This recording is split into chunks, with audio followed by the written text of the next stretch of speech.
Hola, en esta clase vamos a ver cómo se desarrolló un control de caudal. En el mismo se hizo no solamente el diseño del controlador, sino que se hizo un análisis de la planta, se analizó las posibles estrategias de control, se eligieron los componentes que forman la planta y finalmente se logró un control de lazo cerrado para controlar un caudal. Así que lo que vamos a hacer es, vamos a ir desarrollando cada uno de los puntos en forma consecutiva y finalmente vamos a ver los resultados que se obtuvieron a partir de la implementación del control.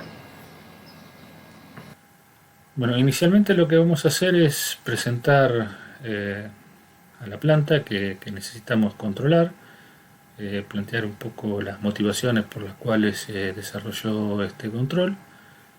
Después vamos a hacer una pequeña introducción teórica muy breve respecto de la mecánica de fluidos para tener conocimiento de las variables con las cuales vamos a trabajar y tener un poco noción de cómo varían ciertas magnitudes de la planta y vamos a plantear las características que necesitamos para el sistema, ¿no?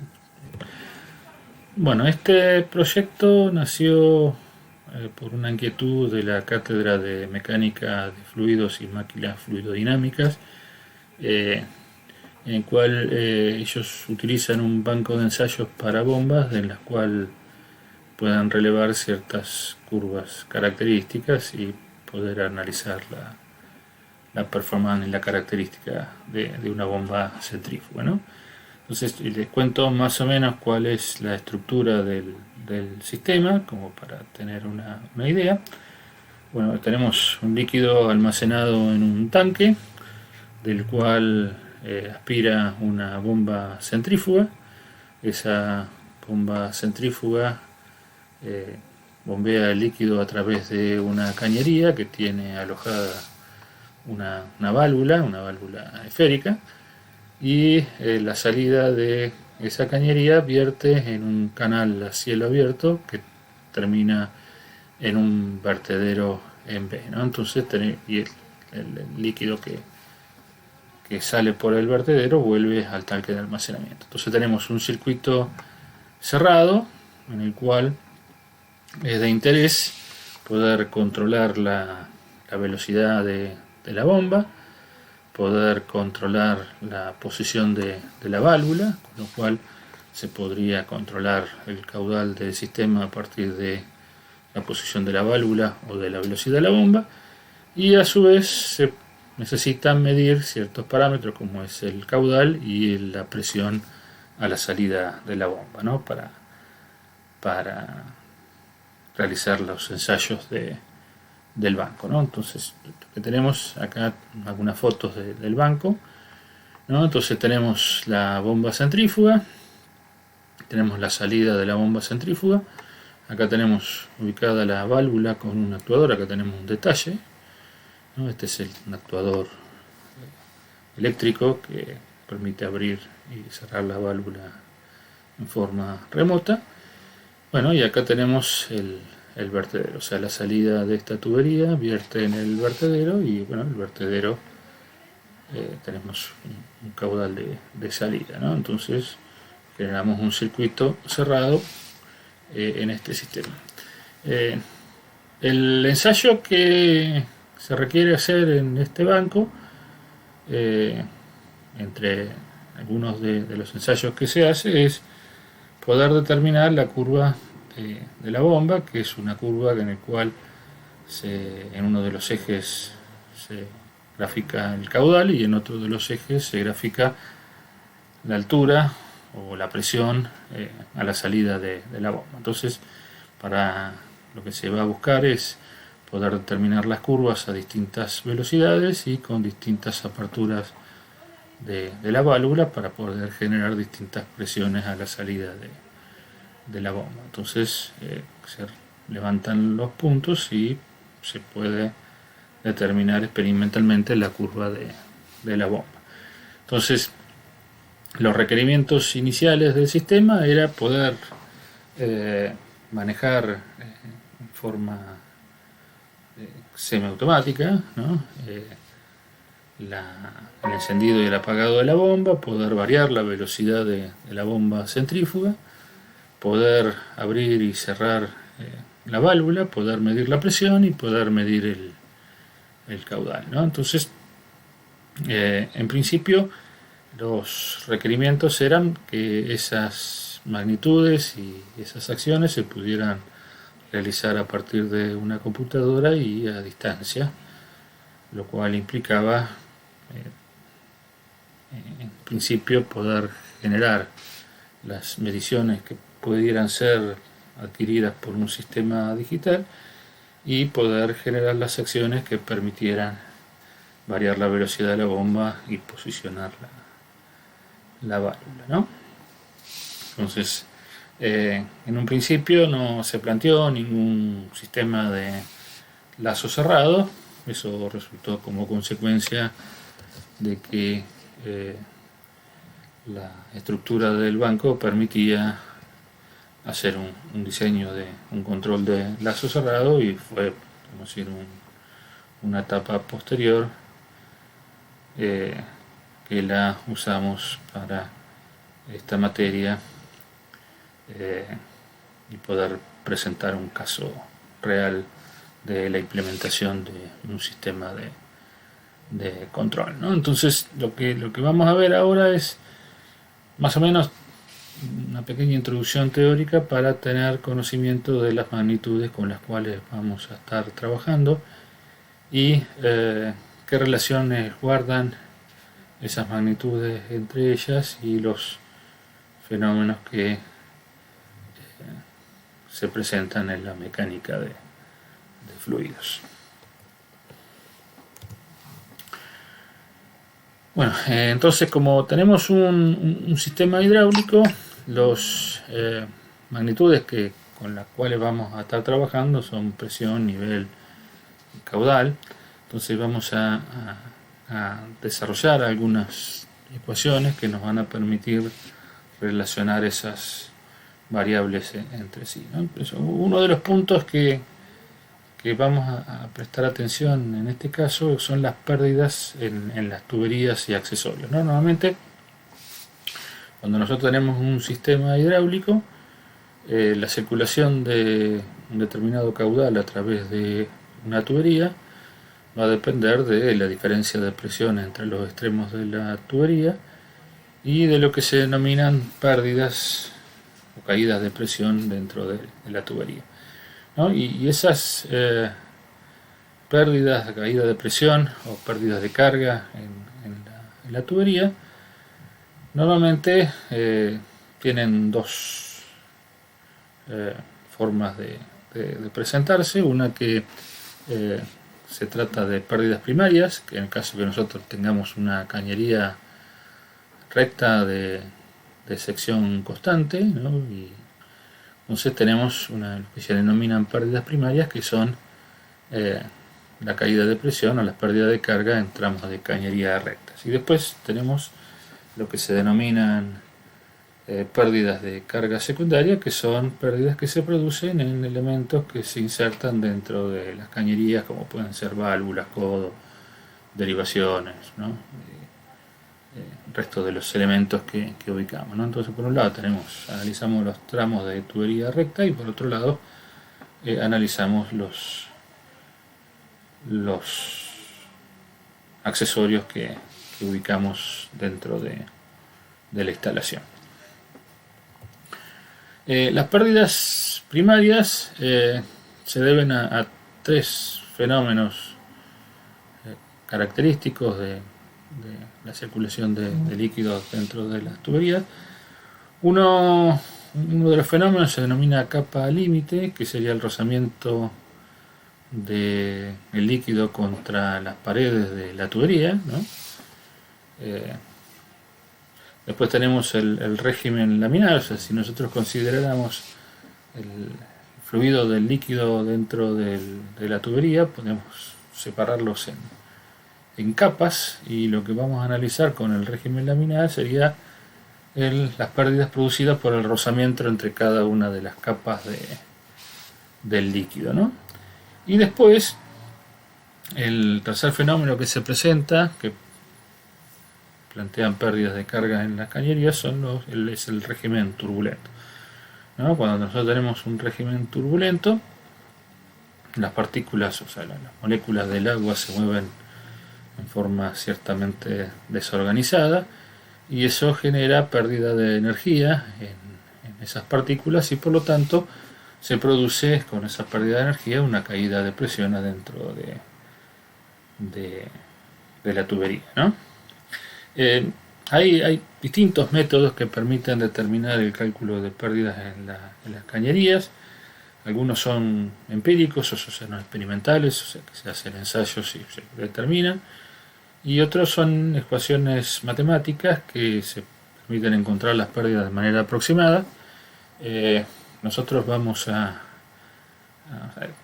usar particularmente la representación de Darcy-Weisbach, pero existen otras como la de Hansen-Williams y otros que permiten analizar las caídas de presión o las pérdidas de carga en flujo laminar o en flujo turbulento, ¿no? O sea, la idea es que vamos a plantear que dentro de la cañería nosotros tenemos una pérdida de carga, una caída de presión debido a la circulación del líquido a través de la cañería.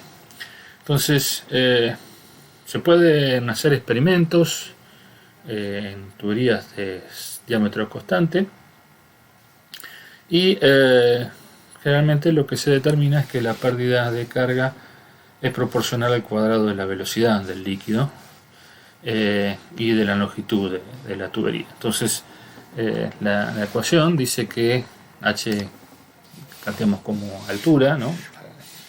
La presión la planteamos como una altura manométrica, y la podemos escribir como una constante que es un factor de fricción por la longitud de la cañería por la velocidad del líquido al cuadrado, dividido 2 veces el diámetro de la cañería por la gravedad.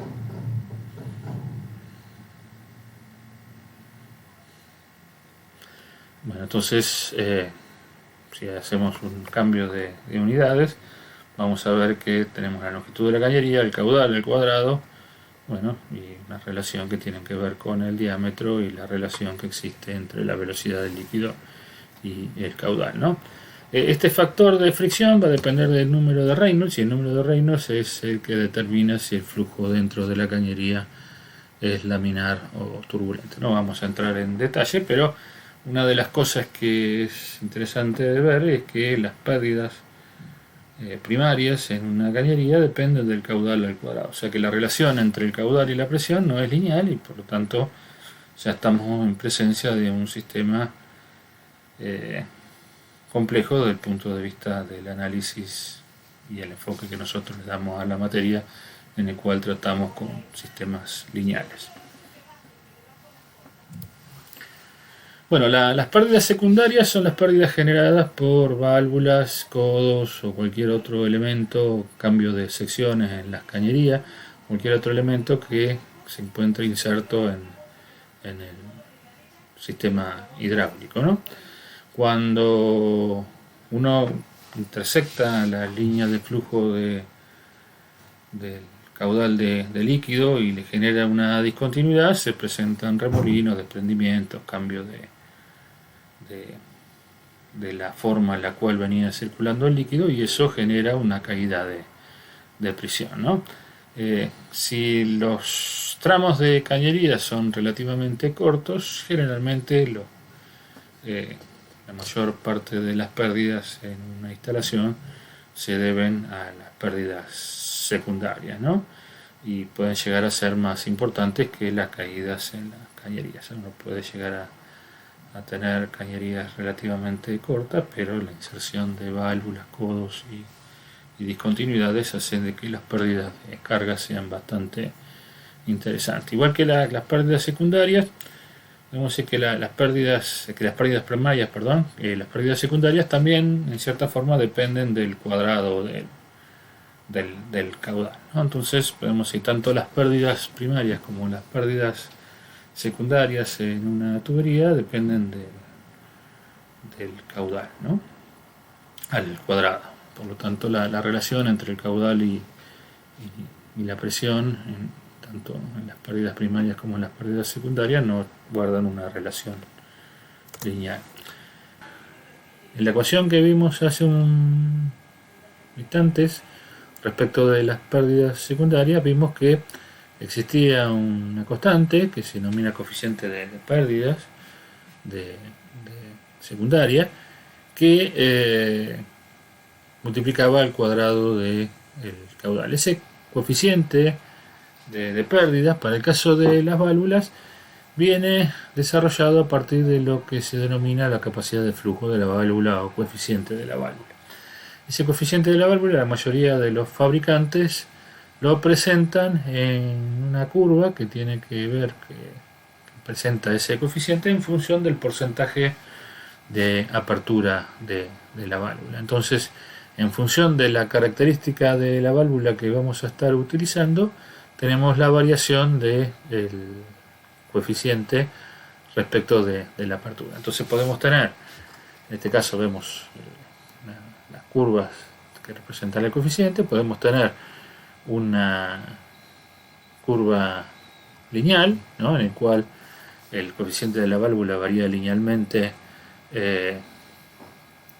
respecto de la apertura de la válvula. Válvulas que son de apertura rápida, o sea que el coeficiente de la válvula varía rápidamente para pequeños porcentajes de apertura de la válvula, por lo cual la válvula actúa rápidamente al momento de tener que abrirla. Y después tenemos válvulas que presentan una característica de igual porcentaje, en el cual podemos decir la constante o el caudal que podemos lograr con ese tipo de válvula es en cierta forma lineal con el porcentaje de apertura de la válvula. Entonces tenemos que el coeficiente de pérdidas de la válvula lo podemos escribir como una constante, que es un factor de conversión, el diámetro a la cuarta y la constante de la válvula al cuadrado. Entonces esta constante que nosotros teníamos presentada acá en las pérdidas secundarias, para el caso de la válvula depende de este coeficiente al cuadrado y depende del diámetro de la cañería en el cual está inserta la válvula, ¿no? Pero de todas formas lo que vamos a plantear es que las pérdidas para las válvulas dependen del cuadrado del caudal, ¿no? Bueno, otro elemento que tenemos característico de los sistemas hidráulicos son las bombas, ¿no? Las bombas lo que hacen es absorber energía mecánica y transformarla en energía hidráulica, ¿no? Podemos plantear en términos de presión o podemos plantear en términos de caudal, ¿no? Entonces, en el caso de una bomba eléctrica, el motor eléctrico lo que hace es transformar energía eléctrica en energía mecánica, la bomba transforma la energía mecánica en energía hidráulica y finalmente tenemos un transformador, una bomba eléctrica que transforma la energía eléctrica en energía hidráulica, ¿no? Existen clasificaciones respecto de las características de las bombas que se pueden llegar a utilizar, y las bombas hidráulicas se clasifican a grandes rasgos en bombas rotodinámicas, como podrían ser las bombas centrífugas, y las bombas de desplazamiento, ¿no? O sea, las bombas rotodinámicas, podemos decir, lo que hacen es generan una variación de presión y de caudal en función de la velocidad de giro de la bomba.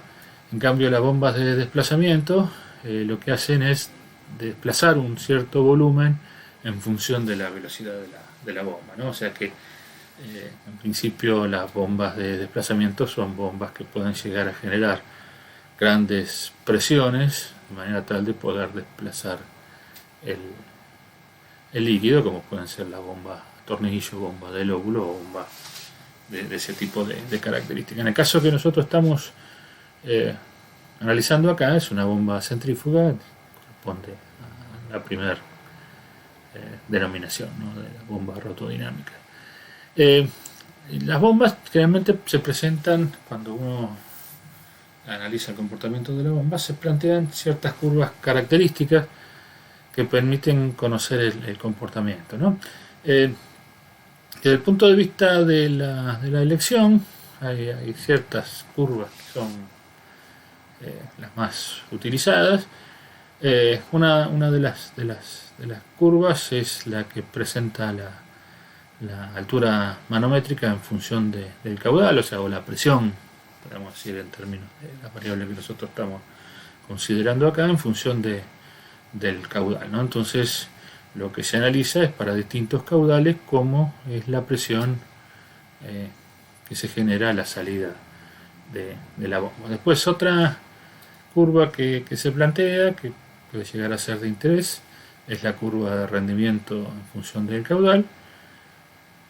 Y después hay otra curva que es la altura neta positiva de aspiración requerida. O sea, el tema es que normalmente las bombas centrífugas particularmente requieren de una altura de trabajo de manera tal de poder garantizar el flujo, ¿no? Y después tenemos la curva de potencia absorbida respecto del caudal. Nosotros particularmente nos vamos a detener en el análisis de la curva de la altura manométrica respecto del caudal, que nos resulta de interés al momento de tener que desarrollar el control, ¿no? En este caso, lo que se ve es que la curva, la presión que genera la bomba a la salida cae en función del aumento del caudal, ¿no? A medida que tenemos caudales cada vez más grandes, la presión que podemos generar a la salida de la bomba es menor, ¿no? Entonces tenemos una curva que nos relaciona la presión respecto del caudal. Como pueden ver, no es una curva lineal, ¿no? Y si a esto le sumamos que las pérdidas tampoco guardan una relación lineal, tenemos distintos fenómenos que se presentan que complican el análisis del sistema, ¿no? Entonces, esta curva lo que se plantea es hace girar la bomba a una velocidad constante, y lo que se empieza a hacer es restringir el caudal a través de una válvula, y se va midiendo el caudal y la presión en cada uno de los puntos en los cuales se intervino con la válvula, ¿no? Esta es una de las curvas que se obtienen a partir de los ensayos del banco, ¿no? Normalmente lo que se hace es ensayar distintas curvas, ¿no?, a distintas velocidades, para poder caracterizar de una manera más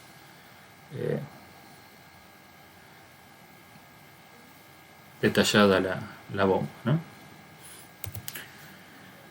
Entonces, bueno, ¿cómo determinamos en un sistema hidráulico el punto de funcionamiento, ¿no? En el caso del sistema que nosotros estamos analizando, tenemos una bomba, tenemos una válvula y tenemos un sistema cerrado, ¿no? Entonces, por un lado nosotros tenemos la curva de pérdidas en el sistema, que dijimos que tenemos una variación cuadrática con el caudal de la presión.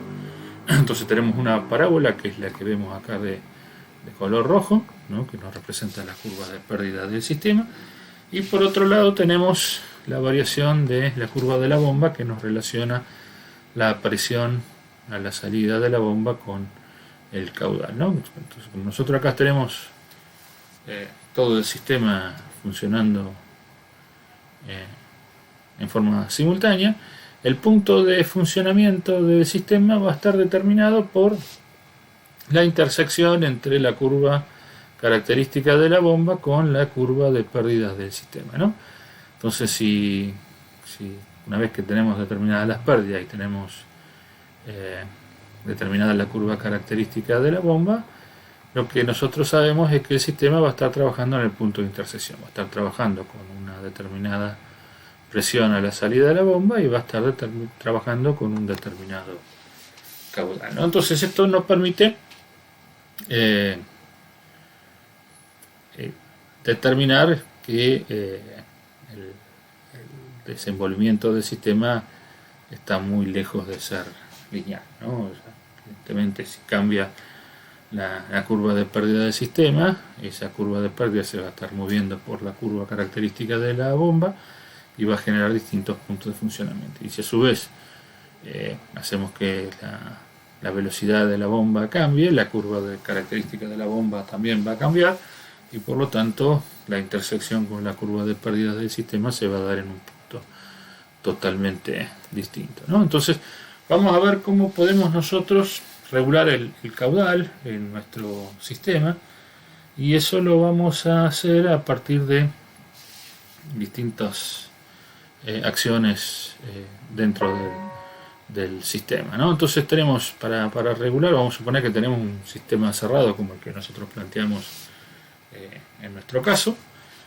Tenemos la succión, tenemos la bomba, tenemos una válvula de control y tenemos las descargas. Entonces vamos a ver cuáles son las posibles estrategias que nos permitirían poder controlar el caudal en ese sistema hidráulico. O sea, una de las posibilidades sería modificar la curva de presión y caudal de la bomba, ¿no? Entonces, variando la velocidad de la bomba, nosotros vamos a ir cambiando la curva característica de la bomba y podemos lograr, variando esta curva, ¿no?, subiendo y bajando esta curva, generar distintos puntos de funcionamiento para una curva de pérdida del sistema constante, ¿no?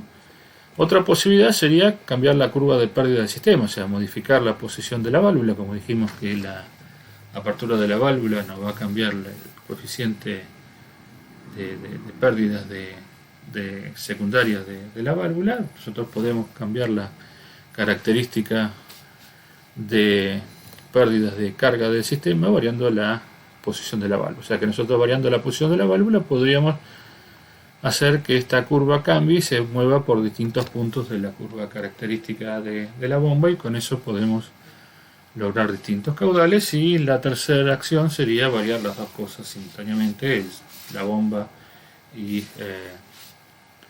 las pérdidas de la velocidad de la bomba, cambiar la velocidad de la bomba y las pérdidas del sistema, ¿no? Entonces vamos a ver cómo sería en cada caso la forma de control que podemos llegar a. En el caso de querer controlar el caudal a partir de la velocidad de la bomba, lo que se generan son una variación de la curva característica de la bomba en función de la velocidad. Como podemos ver acá, a medida que aumentamos la velocidad de la bomba, tenemos distintas curvas características, y si mantenemos la curva de pérdidas del sistema constante, vemos que la intersección de la curva característica de la bomba con la curva de pérdida del sistema se dan distintos puntos. Entonces nosotros, variando la velocidad del sistema, podríamos posicionarnos en distintos puntos de la curva de pérdida del sistema, obteniendo distintos caudales, ¿no? Entonces una posibilidad es variar la velocidad de la bomba. Como tenemos la bomba impulsada con un motor eléctrico, podemos variar la velocidad de ese motor eléctrico, por ejemplo, a partir de controladores electrónicos o variadores de frecuencia electrónicos, o reductores de velocidad mecánicos, ¿no? O sea, algún tipo de acoplamiento hidráulico, algún tipo de embrague o algún tipo de accionamiento que permita lograr la velocidad de la bomba. Entonces, con la velocidad de la bomba nosotros nos movemos a lo largo de la curva de pérdida del sistema, generando distintos puntos de caudales y distintos puntos de presiones en la instalación, ¿no? En el caso de, lo que vemos acá son una serie de curvas que se adquirieron en el banco de ensayos para distintas velocidades. O sea, Obviamente la cantidad de puntos que se tomaron fueron pocos y por lo tanto por ahí las curvas no son de todo representativas, pero vemos que para velocidades más bajas las curvas están a la parte inferior y a medida que aumentamos la velocidad las curvas ascienden. Entonces si nosotros ubicamos la curva de pérdida para distintas velocidades vamos a tener distintos puntos de caudal, ¿no? Estas curvas fueron adquiridas con el banco de ensayos, ¿no? Otra forma dijimos que es una regulación del caudal a partir de variar la posición de la válvula. Entonces lo que hacemos es variar la apertura de la parábola de pérdidas del sistema, y con lo cual a medida que abrimos la válvula la curva cada vez se hace más abierta y por lo tanto obtenemos caudales más grandes, y a medida que cerramos la válvula obtenemos puntos de intersección más cercanos al eje de presión y por lo tanto los caudales se van reduciendo, ¿no? Entonces vamos a decir, hay una cuestión que tiene que ver con la eficiencia del sistema. No nos vamos a entrar en detalles, pero vamos a decir, este tipo de control a partir del posicionamiento de la válvula generalmente es menos eficiente que el control que se realiza a partir de la velocidad de la bomba, ¿no? O sea, si tiene mejor rendimiento, eficiencia el control a partir de la velocidad de la bomba que con la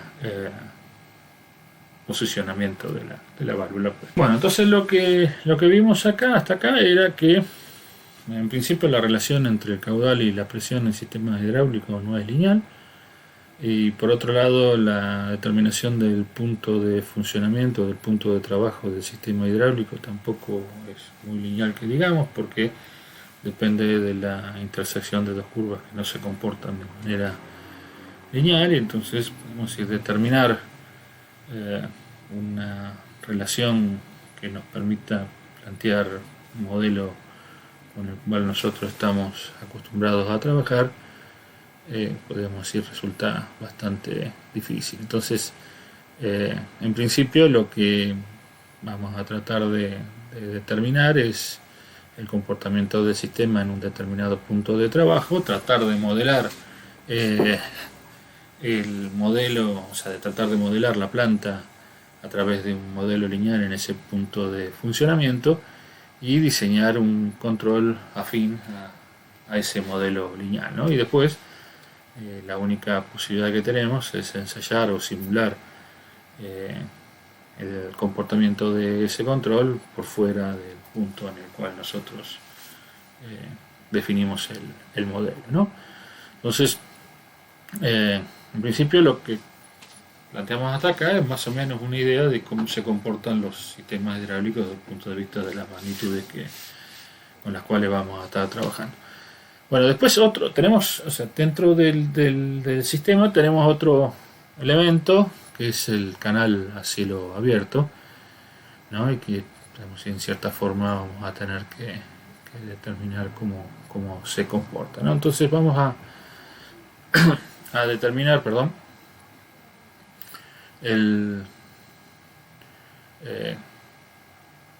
cómo se mide el caudal en canales abiertos, ¿no? El vertedero es un elemento de medición que empezaron a usar los romanos cuando hacían los acueductos, y la idea es generar en el canal una discontinuidad, y a partir de poder medir la elevación del líquido aguas arriba del punto donde nosotros planteamos la discontinuidad, poder determinar el caudal que está circulando por el canal, ¿no? Entonces es una medición que depende de la geometría del perfil del vertedero, pero podemos decir que es bastante utilizado también hoy en día cuando se manejan caudales importante, ¿no? O sea, el vertedero es una forma de medir, el caudal en canales abiertos.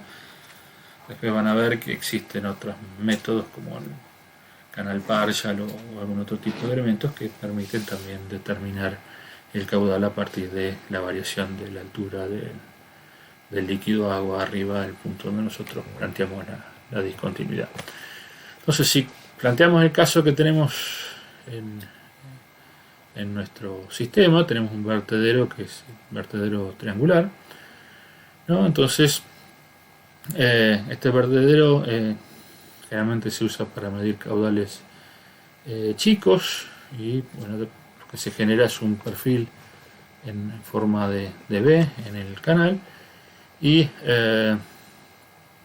lo que se hace es un análisis planteando algunas simplificaciones para poder llegar a una ecuación de cómo varía la altura en función del caudal que está circulando, ¿no? Normalmente nosotros tenemos la velocidad del líquido, tenemos una determinada altura de la base de la discontinuidad, o sea, del vertedero, y tenemos un aumento de altura aguas arriba, ¿no? Como al chorro, a la salida, digamos, si no tiene una geometría fácil de analizarlo, generalmente lo que se hace es considerar que el líquido a la salida de la discontinuidad del vertedero lo realiza, digamos, en forma de sección constante, y esto nos permite hacer algún tipo de cálculo más o menos teórico, ¿no? Se usa la ecuación de Bernoulli, o sea, a partir de tener estas consideraciones, como si tuviésemos una tubería en la cual se disminuye la sección, ¿no? Entonces, aplicando esa ecuación de Bernoulli, se llega a que el caudal a la salida del vertedero tiene esta expresión: 8/15 de la raíz cuadrada de 2 veces g por la tangente del ángulo del vertedero dividido 2 por la altura aguas arriba a las 5 medios, ¿no? Entonces realmente no guarda una relación muy lineal, caudal con este caso con la altura, que sería que determinaría más o menos la presión. Entonces, para un vertedero con un ángulo de 90 grados se puede aproximar, o sea, se puede ajustar esas constantes que tenemos ahí, y la ecuación que generalmente se utiliza para los vertederos triangulares con un ángulo de 90 grados es que el caudal de salida por el vertedero es 1,38 por la altura a las 2,5, ¿no? Ven acá la relación entre el caudal y la altura del líquido en el interior del canal no guarda tampoco una relación muy lineal que digamos, y por lo tanto en este caso generamos otra no linealidad en la representación del sistema. Entonces vamos a ver cómo sería el funcionamiento del tanque con el vertedero en uno de los extremos, ¿no? Entonces nosotros vamos a tener dentro del canal, vamos a estar ingresando con un caudal que proviene de la cañería, y vamos a tener un determinado volumen de líquido adentro del canal, y vamos a, con esa variación de volumen en función del tiempo, asumiendo que el área del canal es constante, tendríamos una variación de altura respecto del tiempo en función del caudal, ¿no? Entonces la ecuación de continuidad en el canal abierto, vamos a tener que el caudal de entrada va a ser igual al caudal de salida por la variación de volumen respecto del tiempo. O sea que eso nos va a generar, esta variación de volumen respecto del tiempo es la que nos va a generar la variación de altura del líquido, ¿no? Entonces, si planteamos tanto el caudal de salida como la variación de volumen en términos de la altura, vamos a ver que el caudal de entrada va a ser igual al caudal de salida, nos dijimos que es 1,38 por la altura a las 2,5, y la variación de volumen respecto del tiempo la podemos escribir como el área, si el área es constante, por la derivada de la altura respecto del tiempo. Entonces tenemos una ecuación diferencial que nos representa cómo varía la altura del líquido en función del caudal de entrada y las características del sistema, ¿no? Entonces lo que vemos es que tenemos una variación no lineal del caudal de salida y tenemos como una ecuación diferencial no lineal que nos representa la variación del caudal o la variación de la altura del líquido en función del caudal de entrada. Entonces lo que vemos acá para esta ecuación es cómo varía la altura del líquido en el interior del canal en función del tiempo para distintos caudales, ¿no? Y en esta curva de acá vemos cómo varía el caudal de salida en función de distintos caudales de entrada, ¿no? O sea, esta variación de la altura no es lineal, pero sin embargo fíjense que la relación del caudal de salida para distintos caudales de entrada es proporcional, ¿no? O sea, acá tenemos saltos de caudal proporcionales que nos generan cambios en la altura en forma proporcional, pero los caudales de salida son proporcionales entre sí. Entonces lo que nosotros vemos es que si usamos la altura del tanque para determinar el caudal de salida, el sistema se va a comportar con estas curvas que tenemos de la forma que tenemos ahí. Fíjense que tenemos una zona de, ¿no? que podemos decir que podría representar sistemas de orden grande desde el punto de vista del caudal, sin embargo desde el punto de vista de la altura representa un sistema de primer orden como es el que tenemos representado en la ecuación, ¿no? Acá lo que vemos es la curva de medición de caudal de salida a partir de la medición de la altura para distintas velocidades. Acá tenemos saltos de 500 RPM en la velocidad de la bomba. Fíjense que en cada caso los saltos en el caudal de salida son proporcionales, ¿no? O sea, las curvas estas que tenemos acá son curvas relevadas directamente en el banco, tanto son curvas reales, ¿no? Lo que podemos ver más allá el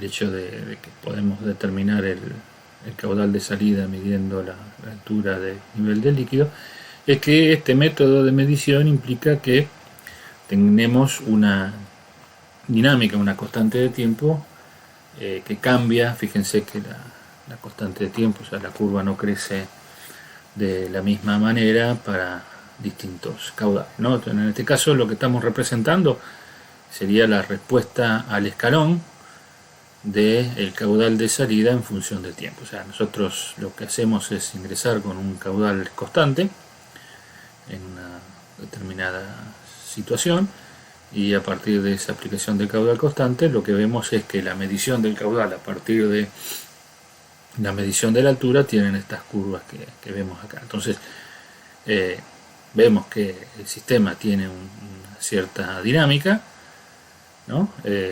Esa dinámica en principio es no lineal, porque para caudales bajos las constantes de tiempo son mucho más altas que para caudales altos, o sea, la dinámica es mucho más rápido el sistema en responder para caudales grandes que para caudales chicos. Entonces tenemos una curva de respuesta transitoria que depende del punto de operación, o sea, que genera otro tipo de no linealidad. Y entonces en el sistema tenemos planteado una no linealidad respecto del punto de funcionamiento, y después tenemos dinámicamente una no linealidad que depende también del punto de operación en la respuesta transitoria de la medición del caudal a partir de la variación de altura en el vertedero, ¿no? Bueno, entonces lo que vamos a hacer es, vamos a cortar este video acá para que no quede tan largo.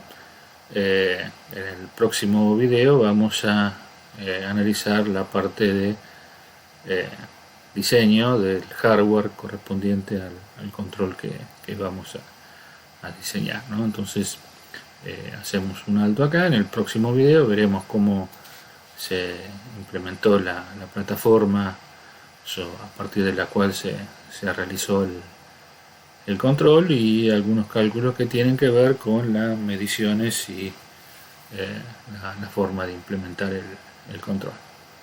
Así que hacemos un alto y seguimos en el próximo video.